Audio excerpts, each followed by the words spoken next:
கிறிஸ்துவுக்குள் பிரியமானவர்களே, இந்த நாளுக்கான தினசரி தியான வசனம் மத்தேயு எழுதின சுவிசேஷம் 11வது அதிகாரம் 24வது வசனம். மத்தேயு 11:24, மேத்யூ 11:24. நியாய தீர்ப்பு நாளிலே உனக்கு நேரிடுவதை பார்க்கிலும் சோதோம் நாட்டிற்கு நேரிடுவது லகுவாய் இருக்கும் என்று உங்களுக்கு சொல்லுகிறேன் என்றார். நம்ம எல்லாருக்கும் இந்த சோதோம் கொமோரா பட்டணத்து காரியங்கள் தெரியும். நம்ம ஆதியாகமம் 19வது அதிகாரத்தில் பார்த்தீங்கன்னா, அவங்க எப்படி வந்த தேவதூதர்களோடு அவங்க உடலுறவு கொள்ளணும்னு சொல்லி அந்த பட்டணத்தார் லோத்துனுடைய வீட்டு கதவை தட்டி, பெரியவங்க இதுலேருந்து சின்னவங்க வரைக்கும் எல்லாரும் அது செய்யக்கூடிய காரியம்.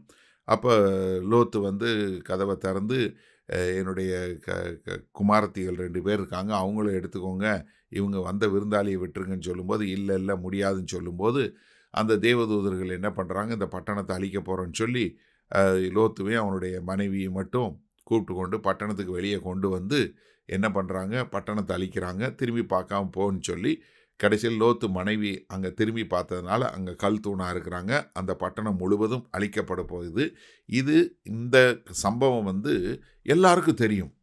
இஸ்ரவேல் தேச மக்கள் எல்லாருக்கும் தெரியும். ஏன்னா இந்நாள் வரைக்கும் அந்த பட்டணம் அழிஞ்சப்பட்ட பட்டணமாக, அது எல்லாருக்கும் ஒரு முன் உதாரணமாக அங்கே இருக்கக்கூடியதற்கு எப்படி தேவனுடைய நியாய தீர்ப்பு உண்டாகும் என்று சொல்வதற்கு.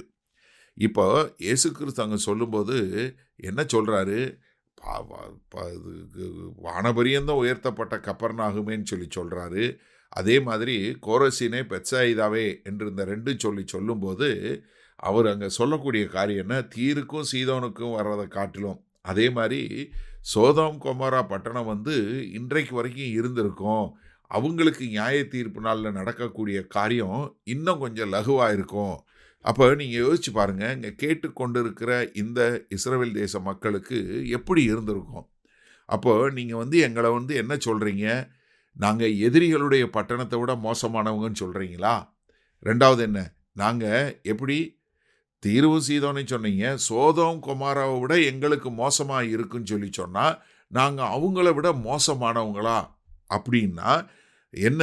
அதுக்கு 2 ரியாக்ஷன் தான் வந்திருக்கணும். ஒன்று, ஐயோ ஆண்டவரே, நாங்கள் உங்களை தெரிஞ்சு கொண்டோம், உங்களை ஏற்றுக்கொள்ளலை, எங்களை மன்னியுங்கள்னு சொல்லி அவர்கள் என்ன பண்ணியிருக்கணும், கர்த்தர்கிட்ட மன்னிப்பு கேட்டு கர்த்தரை ஏற்றுக்கொண்டு அவர்கள் ஒரு மாறுபட்ட வாழ்க்கை வாழ்ந்திருக்கணும். 2வது என்ன செஞ்சுருக்கலாம், நீ என்ன சொல்கிறது, நாங்கள் என்ன கேட்குறது, நீ என்ன எங்களை நியாயம் தீர்க்கிறது, நாங்கள் நல்லவங்க தான், எங்களுக்கு எல்லாம் தெரியும் அப்படின்னு சொல்லக்கூடியதா. இதில் என்ன அவங்க செஞ்சாங்க, சிந்திச்சு பாருங்கள் ஒரு நிமிஷம். 2வது தான் செஞ்சாங்க, நாங்கள் எங்களுக்கு எல்லாமே தெரியும், நீ ஒன்றும் சொல்ல வேணான்னு சொல்லி கடைசியில் என்ன, அவரையே கொலை செய்தாங்க.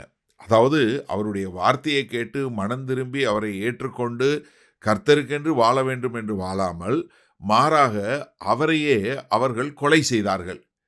எனக்கு அருமையானவர்களே, நன்றாக சிந்திச்சு பாருங்க, எப்படி இவ்வளவுப்பட்ட ஒரு கல் நெஞ்சக்காரங்களாக மாற முடியும், இவ்வளவு கடின இருதயம் உள்ளவங்களா எப்படி மாற முடியும்? சரி, இந்த நாளில் இந்த வசனத்தை நம்ம எப்படி எடுத்துக்கொள்வது? சரி, இன்றைக்கும் தேவன் யார் என்பதற்கு அடையாளமாக அநேக அற்புதங்கள் அடையாளங்கள் நடைபெறக்கூடிய ஒரு காரியத்தை நம்ம பார்க்கிறோம். எத்தனையோ பிசாசு பிடிச்சவங்க விடுதலை படுறாங்க. இது கர்த்தர் யார் என்பதை காட்டுவதற்கு அநேக அடையாளங்கள் அற்புதங்கள் நடைபெறுகிறது.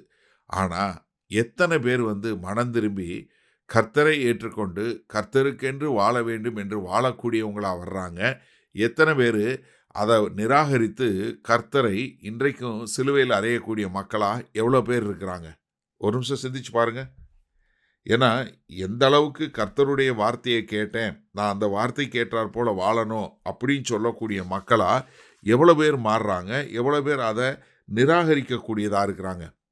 எபிரேயர் 10வது அதிகாரம் 29வது வசனம் இப்படி சொல்லுகிறது, தேவனுடைய குமாரனை காலின் கீழ் மிதித்து தன்னை பரிசுத்தம் செய்த உடன்படிக்கையின் இரத்தத்தை அசுத்தம் என்று எண்ணி கிருபையின் ஆவியை நிந்திக்கிறவன் எவ்வளவு கொடிதான ஆக்கினைக்கு பாத்திரனாமான இருப்பான் என்பதை யோசித்து பாருங்கள்.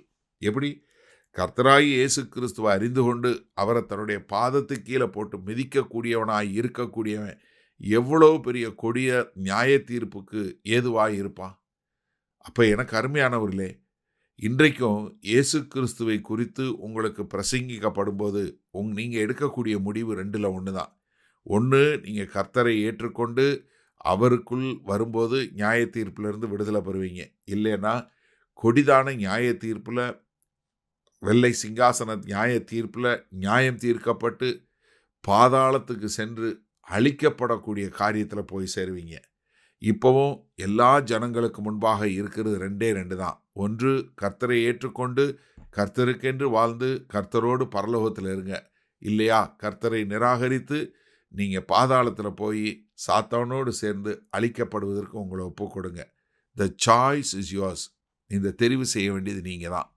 எதை தெரிவு செய்ய போகிறீங்க?